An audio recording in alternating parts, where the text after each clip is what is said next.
വറഹ്മത്തുള്ള. എൻ്റെ പ്രിയമുള്ളവരെ, ഇന്ന് കണ്ടൊരു വാർത്ത വല്ലാതെ കണ്ണ് നിറഞ്ഞുപോയി. കാസർഗോഡ് ചെർക്കളയിൽ കഴിഞ്ഞ റബീഉൽ അവ്വലിൽ നടന്നൊരു സംഭവമുണ്ട്. അന്ന് നമ്മളെ സന്തോഷിപ്പിച്ച ഒരു പൊന്നുമോൻ ഇന്ന് ഈ റബീഉൽ അവ്വലിൽ നമ്മളെ കരയിപ്പിച്ചിരിക്കുകയാണ്. എന്താ കാര്യം എന്നറിയോ? അന്ന് ഒരു പൊന്നുമോൻ, ആ പൊന്നുമോൻ്റെ ജീവിതത്തിൽ ഉപ്പ ചെറുപ്പത്തിൽ മരണപ്പെട്ടു പോയി. പിന്നീട് നോക്കി വളർത്തിയതെല്ലാം ഉമ്മയാണ്. ആ ഉമ്മാൻ്റെ കയ്യ് പിടിച്ചിട്ട് എല്ലാ ദിവസവും സുബഹിക്ക് ആ ഉമ്മാടെ കയ്യും പിടിച്ചിട്ട് മോന് പള്ളിയിലേക്ക് വരും. കാണുന്ന എല്ലാവരോടും സലാം പറയും. നല്ല രൂപത്തിൽ പുഞ്ചിരിച്ചിട്ട് എല്ലാവരോടും സംസാരിക്കും, പെരുമാറും. അങ്ങനത്തെ ചെറിയൊരു പൊന്നുമോൻ. അന്ന് അവിടുത്തെ ഉസ്താദ് ഒരു റബീഉൽ അവ്വലിൽ പൊന്നുമോന് ഒരു സൈക്കിൾ സമ്മാനം കൊടുത്തിരുന്നു. കാരണം പരിശുദ്ധമായ പള്ളിയിലേക്ക് സുബഹിക്ക് എല്ലാ ദിവസവും ഈ ഉമ്മാൻ്റെ കയ്യ് പിടിച്ചു വരുന്നത് കാണുമ്പോൾ തന്നെ എല്ലാവർക്കും മനസ്സ് നിറഞ്ഞതുകൊണ്ട് ആ ഉമ്മ അതുവരെ കാത്തു നിൽക്കും. എന്നിട്ട് ആ പൊന്നുമോനെ കൊണ്ട് വീട്ടിലേക്ക് തന്നെ പോകും. എൻ്റെ പ്രിയമുള്ളവരെ, ഇങ്ങനെ ഒരു അത്ഭുതം നിറഞ്ഞൊരു പൊന്നുമോൻ, ജീവിതത്തിൽ അത്രത്തോളം നന്മയെ, പരിശുദ്ധ ദീനിൻ്റെ കാര്യങ്ങളെ, ഇബാദത്തുകളെ സ്നേഹിച്ചൊരു പൊന്നുമോൻ. പക്ഷേ കഴിഞ്ഞ ദിവസം പുറത്തു വന്നൊരു വാർത്ത, ആ പൊന്നുമോൻ ഒരു വെള്ളക്കെട്ടിൽ വീണ് മരണപ്പെട്ടു എന്നാണ്. എങ്ങനെയാണ് എൻ്റെ പ്രിയമുള്ളവരെ ആ കുടുംബം, ആ ഉമ്മ അത് സഹിക്കുന്നത്? അവർക്കതിന് കഴിയോ? അല്ലേ? ഒന്ന് ആലോചിച്ച് നോക്കൂ നിങ്ങളെ അവസ്ഥ. ഏറെ സങ്കടപ്പെടുത്തുന്ന, ഏറെ വേദനിപ്പിക്കുന്ന ഒരു സാഹചര്യ അവസ്ഥ, അല്ലേ? ഒന്ന് ആലോചിച്ച് നോക്കുകയാണെങ്കിൽ നിങ്ങളതിൻ്റെ അവസ്ഥ. ആ ഉമ്മ എന്ത് പറഞ്ഞിട്ട് എങ്ങനെയാണ് സമാധാനിപ്പിക്കുക? ആ നാട്ടുകാരെ എന്തു പറഞ്ഞിട്ടാണ് നമ്മൾ സമാധാനിപ്പിക്കുക? എല്ലാവരോടും നല്ല പെരുമാറ്റം. ചെറുപ്പത്തിൽ തന്നെ വാപ്പ മരിച്ചപ്പോൾ പിന്നീട് ഏറ്റവും കൂടുതൽ നന്മയുടെ ഭക്ഷണം ചേർന്ന് നിന്ന ഉമ്മ, ആ ഉമ്മ വളരെ കഷ്ടപ്പെട്ടാണ് ഈ പൊന്നുമോനെ വളർത്തിയിട്ടുണ്ടാവുക. ഒന്ന് ആലോചിച്ച് നോക്കൂ നിങ്ങൾ. വാപ്പയുടെ കാലശേഷം വാപ്പയുടെ ഖബറിൻ്റെ ചാരത്ത് വന്ന് ദുആ ചെയ്യാനുള്ളൊരു മകൻ, അല്ലേ? ആ പൊന്നുമോന് വാപ്പാൻ്റെ ഖബറിങ്ങ വന്ന് കരയുന്നത്, അതുപോലെ തന്നെ ദുആ ചെയ്യുന്നത് പല ആളുകളും സങ്കടത്തോടെ പറയാറുണ്ട്. പക്ഷേ ഇന്ന് ആ പൊന്നുമോനും ഒരു വെള്ളക്കെട്ടിൽ വീണു. ഒരു പാലത്തിൻ്റെ അടുത്ത് വെള്ളക്കെട്ടുള്ള ഒരു സ്ഥലത്ത് വെച്ച് ഫോട്ടോ എടുക്കുകയായിരുന്നു. കാല് വഴുതിയിട്ട് ആ പൊന്നുമോന് താഴേക്ക് വീണു. പിന്നീട് ആ കുട്ടിയുടെ ജഡമാണ്, മയ്യത്താണ് എൻ്റെ പ്രിയമുള്ളവരെ ലഭിച്ചത്. അല്ലാഹു സുബ്ഹാനഹു വ തആല പൊന്നുമോൻ അല്ലാഹു മഗ്ഫിറത്ത് കൊടുക്കട്ടെ. എൻ്റെ പ്രിയമുള്ളവരെ, ഇങ്ങനെ സങ്കടപ്പെടുത്തുന്ന ഒരുപാട് വാർത്തകൾ നമ്മുടെ മുമ്പിലൂടെയുണ്ട്, അല്ലേ? നമുക്കൊന്നും ഒരിക്കലും താങ്ങാൻ കഴിയാത്ത, ചിന്തിക്കാൻ കഴിയാത്ത, കണ്ണ് നിറഞ്ഞു പോകുന്ന ചില കാര്യങ്ങൾ. റബ്ബ് അവരുടെ ജീവിതത്തിൽ അല്ലാഹു തആല ചെയ്ത നന്മകൾ സ്വീകരിക്കട്ടെ. ആ പൊന്നുമോൻ അല്ലാഹു തആല സ്വർഗം കൊടുക്കട്ടെ. സ്വന്തം പിതാവ് 6 അടി മണ്ണിലാണ്. ആ പിതാവിന് സ്വർഗത്തിൽ വെച്ച് കണ്ടുമുട്ടാൻ അല്ലാഹു തആല പൊന്നുമോൻ അല്ലാഹു തൗഫീക്ക് നൽകട്ടെ. ആമീൻ യാ റബ്ബൽ ആലമീൻ. എൻ്റെ പ്രിയമുള്ളവരെ, റബീഉൽ അവ്വലാണല്ലോ, അല്ലേ? നമ്മുടെ കുട്ടികളൊക്കെ മദ്രസകളിലേക്കും പള്ളികളിലേക്കും ഒക്കെ ഇപ്പോൾ അവർ പാട്ടും പ്രസംഗവും മറ്റുമൊക്കെ ആയിട്ട് പഠിക്കാനും എല്ലാ കാര്യങ്ങൾക്കും വേണ്ടി പോകുന്നവരാണ്.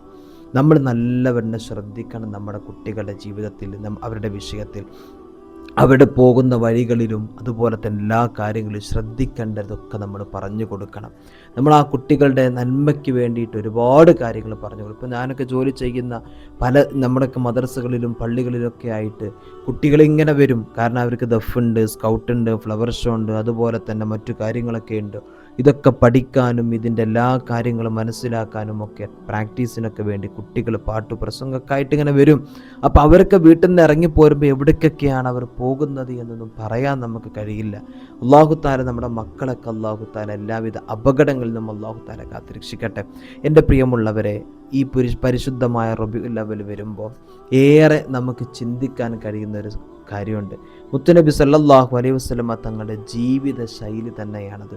പ്രവാചകർ സല്ലല്ലാഹു അലൈഹി വസല്ലമ തങ്ങളെ ഇഷ്ടപ്പെടുന്നത്, എല്ലാവരും ഹൃദയത്തോട് ചേർത്ത് വെക്കുന്നത്, അത് പ്രവാചകൻ്റെ ജീവിത ശൈലിയും അവിടുത്തെ ആ മഹത്വം കൊണ്ടും തന്നെയാണ്, അല്ലേ?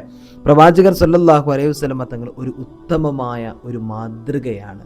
വിശുദ്ധമായ ഖുർആൻ തന്നെ നമ്മെ പഠിപ്പിക്കുന്നുണ്ട്. പ്രവാചകർ സല്ലല്ലാഹു അലൈഹി വസല്ലമ തങ്ങളിൽ നിങ്ങൾക്ക് ഞാൻ മാതൃകയാക്കിയിട്ടുണ്ട് എന്ന് പറയുന്നുണ്ടല്ലോ. എന്നാൽ അള്ളാഹിൻ്റെ പരിശുദ്ധമായ ദീനിൽ പ്രവാചകന്റെ പ്രവർത്തനവും ശൈലികളും ഒക്കെ അങ്ങനെ തന്നെയായിരുന്നു.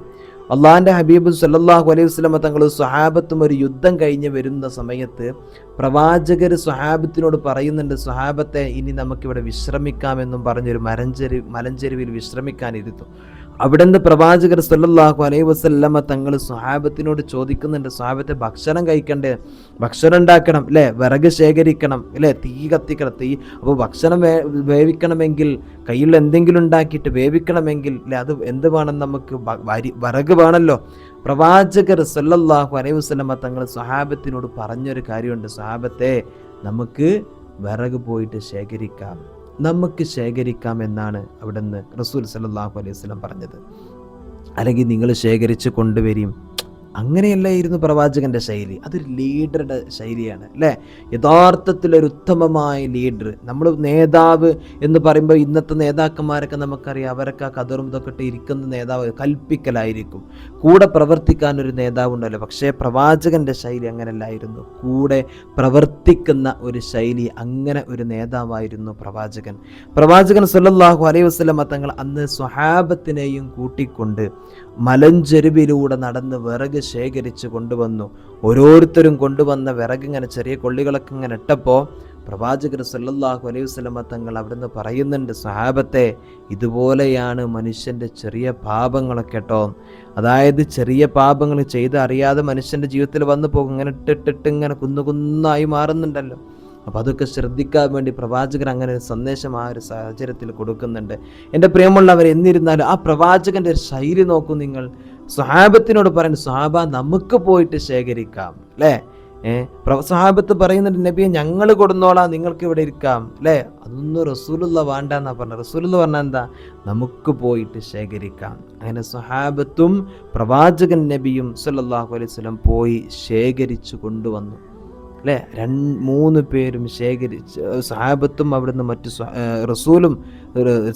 റസൂലും പോയിട്ട് ശേഖരിച്ച് വിറക് കൊണ്ടുവന്ന് അവർ ഭക്ഷണം കഴിച്ചു. എൻ്റെ പ്രിയമുള്ളവരെ, അത് പ്രവാചകൻ്റെ ഒരു ജീവിത ശൈലിയാണ്. ഇതൊക്കെ ഒരു മനുഷ്യന് ഇഷ്ടപ്പെടും. ഇപ്പോൾ നമ്മൾ തന്നെ ഇറങ്ങിയിട്ടൊരാളിലേക്ക് പ്രവർത്തിക്കുമ്പോൾ, ഇറങ്ങിയിട്ടൊരാളിലേക്ക് നമ്മൾ ചെല്ലുമ്പോൾ അവർക്ക് വലിയ സന്തോഷം ഉണ്ടാവുമല്ലോ. അത് നമ്മുടെ ജീവിതശൈലി അങ്ങനെയാക്കാൻ വേണ്ടി നമ്മൾ നോക്കണം. പ്രവാചകന്റെ ശൈലി അങ്ങനെയായിരുന്നു. അതുപോലെ നമ്മുടെ ജീവിതത്തിലും ഉണ്ടാകട്ടെ. അല്ലാഹു തആല നമ്മളെയും നമ്മുടെ മക്കളെയൊക്കെ ദീനിൻ്റെ അഹ്ലുകാരിൽ പെടുത്തട്ടെ. അസ്സലാമു അലൈക്കും വറഹ്മത്തുള്ളാഹി വബറകാതുഹു.